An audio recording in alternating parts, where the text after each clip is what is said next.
Ini ada ibu-ibu yang viral, saya baru tahu, tapi ini penting sekali untuk kemudian saya kabarkan, saya sebarkan videonya, merasa dijebak. Ibu-ibu itu sampai ngamuk, aing embung papangihijeng si Anies, aing hayangnya pangihijeng Prabowo, aing pendukung Prabowo, aing teu paduli, viralkeun, asupkeun kana TV. Nah, sahabat-sahabat sekalian, kalau yang tidak paham Sunda, bahasa Sunda, mungkin ngomong apa sih ibu itu? Kebetulan saya orang Sunda, saya akan tafsirkan ya. Sebelumnya, kita lihat dulu nih, ibu-ibu yang ngamuk. Dan banyak ibu-ibu yang sampai nangis karena mendengar program makan siang gratis dari Prabowo Gibran. Mungkin di pandangan kita sangat sepele. Pandangan kita melihat sangat sepele, makan siang gratis. Padahal bagi orang-orang yang kesusahan bahkan untuk mencari makan, program makan siang gratis adalah real. Satu kali lagi, real. Real. Banyak hal yang bisa dilakukan setelah perut kita kenyang. Coba kita dengarkan sama-sama nih. Terharu saya melihatnya. Anu lainnya lo ke Prabowo di Jakarta, kali aing pribadi di ke Prabowo dipasimikan. Bawa mobil bosnya di Pasimi. Viralkan desain.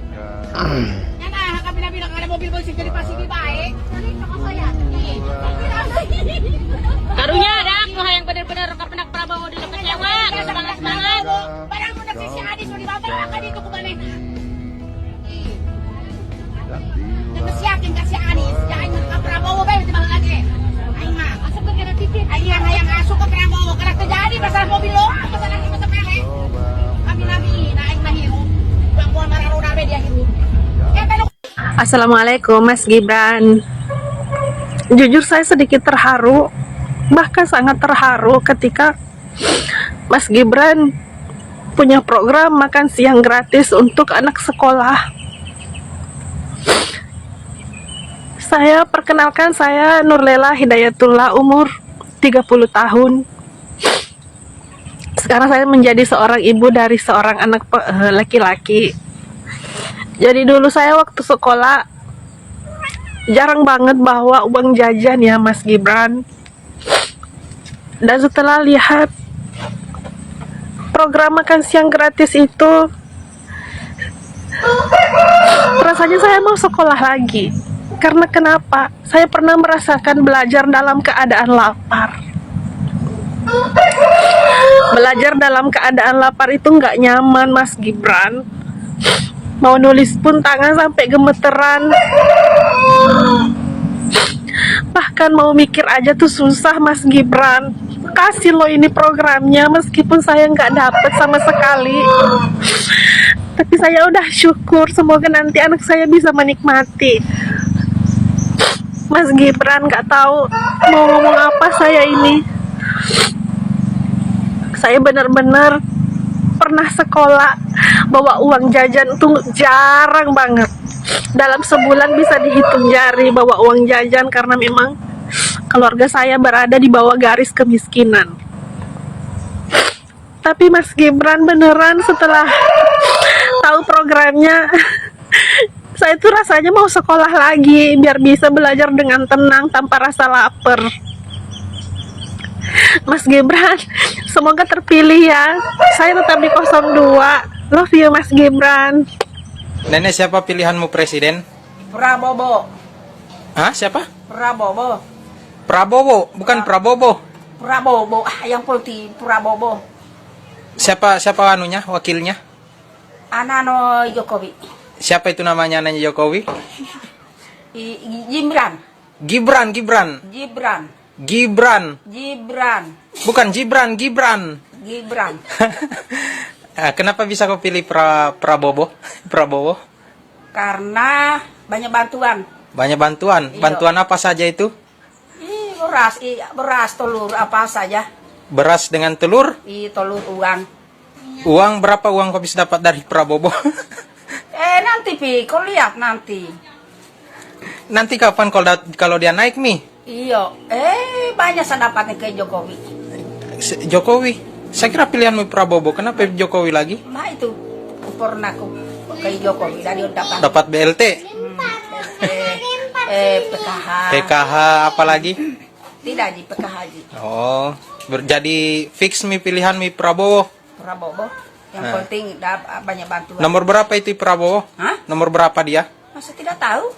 Bahaya itu, berarti tahu nomornya. Nomor 2. Nomor 2. Ah. Pemilu sudah sebentar lagi, hari-harinya bahkan sudah kita bisa hitung dengan jari. 14 Februari udah ada di depan mata. Dan saya amat sangat yakin dengan pilihan saya saat ini, yaitu untuk memilih Pak Prabowo dan Mas Gibran sebagai presiden dan wakil presiden kita ke depannya. Banyak hal yang membuat saya meyakinkan diri untuk memilih Pak Prabowo dan Mas Gibran. Selain karena saya sepaham dengan visi misi yang diberikan oleh Pak Prabowo dan Mas Gibran, begitu juga dengan program-program kerjanya, saya juga merasa ada sesuatu hal yang dimiliki Pak Prabowo dan Mas Gibran yang tidak dimiliki oleh pasangan calon yang lain. Bagi saya, sosok Pak Prabowo dan Mas Gibran adalah sosok pemimpin-pemimpin panutan di mana mereka berdua memiliki kebesaran hati, ketulusan, dan juga rasa cinta yang begitu besar bagi bangsa dan negaranya. Dan ketika kedua pemimpin seperti ini dijadikan satu, buat saya, bangsa dan negara kita ini akan jauh bisa lebih berkembang, akan jauh bisa lebih maju, dan belum lagi dengan Mas Gibran yang menunjukkan diri sebagai sosok anak muda yang memiliki kompetensi dan kapabilitas. Apalagi yang kurang, jadi saya fix Prabowo Gibran. Oke, bentar. Kita artikan dulu, kita terjemahkan dulu. Yang pertama, ibu-ibu yang ngamuk karena merasa bahwa dirinya dijebak. Bayangannya akan ketemu dengan Prabowo. Ya, ini pas kemarin kampanye akbar ya. Anies di JIS, Prabowo kan di GBK. Namanya ibu-ibu kampung, mungkin diajak ke Jakarta, kirain mau ke GBK bertemu Prabowo, malah diajak bertemu dengan Anies. Artinya gini, kemarin itu masa yang bergejibun, di JIS sampai padat penuh, mobilisasi massa, itu ternyata tidak 100% pendukung Anies.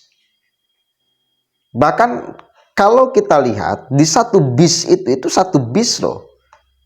Bila tidak ada panitia yang ngomong, yang melarang si ibu itu berbicara, dan di pinggir-pinggirnya si ibu-ibu banyak santai, ya, mendengarkan amukan ibu itu, maka kesimpulannya, konklusinya, ya hanya diajak aja, nggak tahu mau ngapain ke Jakarta.